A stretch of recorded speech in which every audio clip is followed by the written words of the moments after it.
안녕하십니까. 자, 오늘은 1세대 2주택 상태에서 분양권 하나 샀을 때 취득세에 관련된 얘기를 하려고 해요. 결론만 얘기하면 1세대 2주택인데 하나를 팔려고 합니다. 팔려고 하고 그 분양권 계약서, 그러니까 아파트 분양권 계약서를 했을 때 그 이후에 이제 아파트를 팔았어요. 그러면 2세대밖에 안 됐으니까 기본 세율이 나올 것이다 라고 생각하고 그냥 분양사무실 직원이 뭐 1% 나올 거예요 이렇게 얘기하니까 이제 그렇게 했겠죠. 그런데 3주택입니다. 3주택. 3주택에서 취득세가 중과가 되겠죠. 8점 한 몇 프로 정도 나와요. 결론은 그런 거예요. 그런데 이제 그 자세한 내용을 지금부터 설명을 좀 드릴게요. 왜 그런 건지에 대한 얘기를 좀 드려보겠습니다. 그림은 이런 거예요. 잠깐 그림 보여드리면, 아파트가 하나, 둘 있어요. 근데 분양권을 샀대요. 이런 경우에 취득세 폭탄이 나오는 경우에 대한 설명을 드리는 겁니다.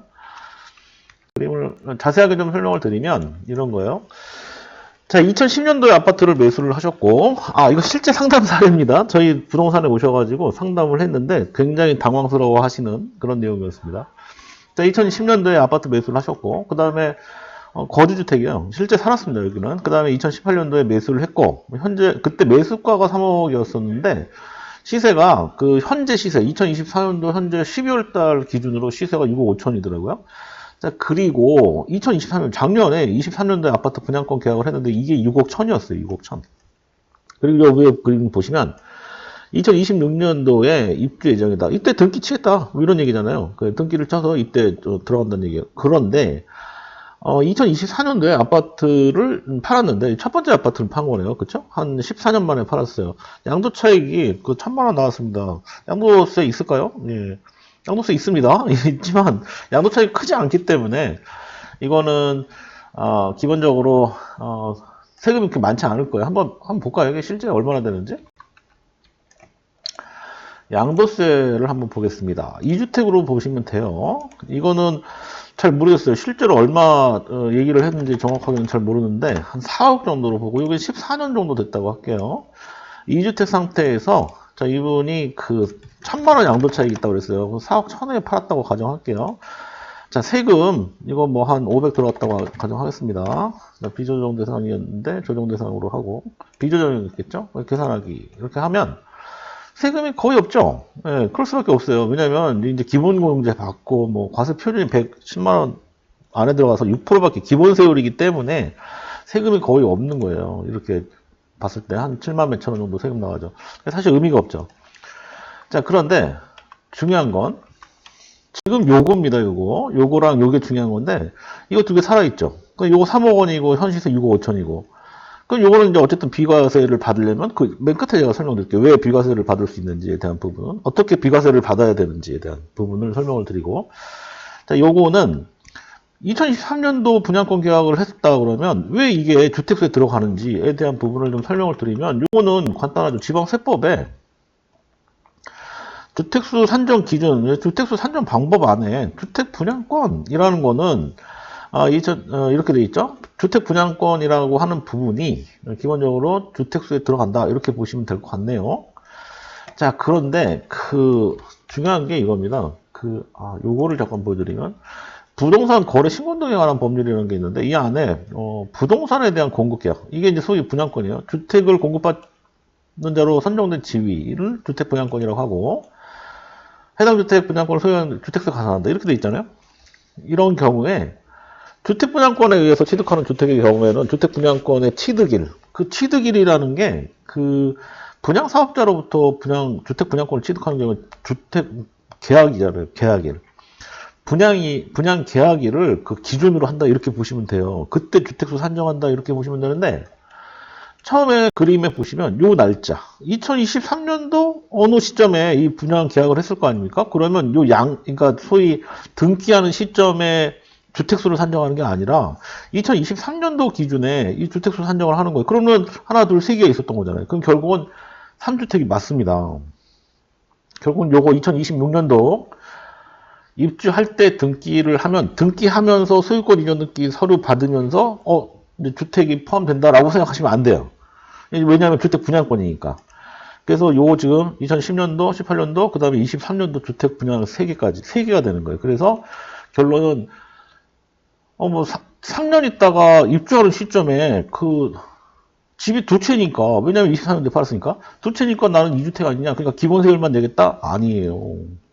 근데 양도 차이, 세금이 얼마나 차이 나는지 한번 보여드리면, 자, 취득세가 보통 이렇게 생각했을 거예요. 6억 1천이었죠? 2주택이니까 이렇게 세금을 생각했을 거예요. 물론 이제 분양 직원이 설명을 잘못한 것도 좀 있죠. 그러니까 분양 직원의 말만 믿고 샀다가는 정말 큰 낭패를 보는 겁니다. 이렇게 되는 게 아니라 실질적으로 이렇게 되는 거예요. 5,120만 원. 3주택이니까. 8점 몇 프로 세금 적용은 되는 거예요. 왜냐면 아까 처음 설명드린 주택 분양권은 분양 계약일을 기준으로 하기 때문에 그렇습니다. 되게 난감하겠죠? 여기 있는 그 손님이 이제 좀 고민이 됐을 거예요. 이런 부분이. 이게 법에 이렇게 돼 있기 때문에 그런 건데, 실제로 그 부동산 거래 신고 등에 관한 법률이라는 게 있어요. 한번 볼게요. 여기 잠깐 보여드리면, 법문에 여기 부동산 실거래 신고, 여기 거래 신고라는 게 있잖아요. 여기 쭉 잠깐 보다 보면 이거죠. 신고해야 한다. 신고해야 한다. 의무잖아요. 의무. 한 달 안에 신고해야 돼. 법상 한 달 안에. 부동산 거래 신고를 했다 그러면, 뭐, 예를 들어 공인중개사 했다 그러면 공인중개사가 신고를 해야 되는 게 의무예요. 개인 간 거래했다 그러면 개인 둘 다 당사자 간에 어쨌든 그 신고를 해야 되는 게 의무예요. 신고를 안 하면 과태료가 셉니다.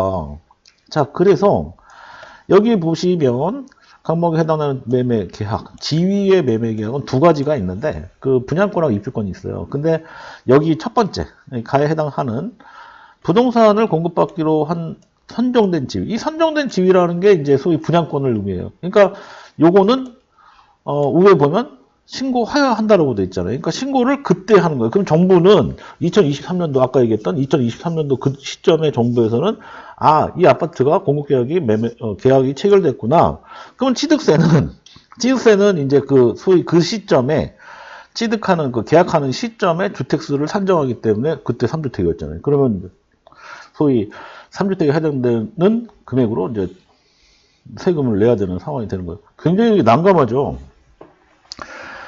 자, 그러면 이분이 뭐라고 얘기하냐면 그 저한테 그런 얘기합니다. 분양사무실에서 분양사에서 그 이제 소위 직원이 그렇게 얘기를 했나 봐요. 남편 명의로 이분이 여자분이었는데 남편 명의로 이거를 명의 변경을 하면 그러면 세금이 기본세율만 나올 것이다. 이렇게 얘기했답니다. 맞나요? 틀립니다. 1세대로 봐요, 1세대. 1세대로 보기 때문에 1세대 안에 주택수로 산정하는 그 기준이 되기 때문에 1세대는 뭐 지방세법이 나오는 거니까. 남편으로 바꿔도 취득세가 줄거나 이런 게 아니에요. 세대. 뭐 물론 이혼을 했다 그러면 몰라도 다른 문제지만 그 정확한 내용이 아닌 거죠. 그러니까 1세대이기 때문에 그거는 똑같이 8점 몇 프로 이렇게 나옵니다. 자, 그러면 이분은 어떻게 해야 될까요? 그 저한테 이제 상담하면서 세금을 5천만 원, 그러니까 6억 천대를 사면서 어떻게 세금을 뭐 5천만 원 넘게 내야 되는지 이제 걱정을 하시는 거죠. 지금 2026년이 되지도 않았는데 방법이 아예 없지는 않을 것 같습니다. 그 부분은 그 부동산에 방문을 하시면 제가 설명을 드리고 방송은 하지 않겠습니다. 자, 그러면 이런 내용들에 대한 얘기를 했고, 그리고 이제 그 이후에 2026년도 시점에 이제 분양권을 뭡니까? 그 분양권을 등기를 하는 시점이 되는 거잖아요. 그러면 주택이 이 시점에 어떻게 되나요? 그 아까 취득세적인 측면에서는 3주택이 맞는 거고, 양도를 하는 거잖아요. 양도를 한다는 거는 뭐냐면, 요때 이제 이거를 예를 들어서 그 시점에 판다. 그러면 어떻게 될까요? 두주택이잖아요, 두주택. 근데 어떻게 되면 요거를 등기를 치고 나서 3년 안에 이거를 팔게 되면 일시적 2주택이 됩니다. 그때는. 그렇죠? 일시적 2주택 되니까 요거의 양도 차익. 이 양도 차익이 3억 5천에 대한 세금이 안 나오겠죠.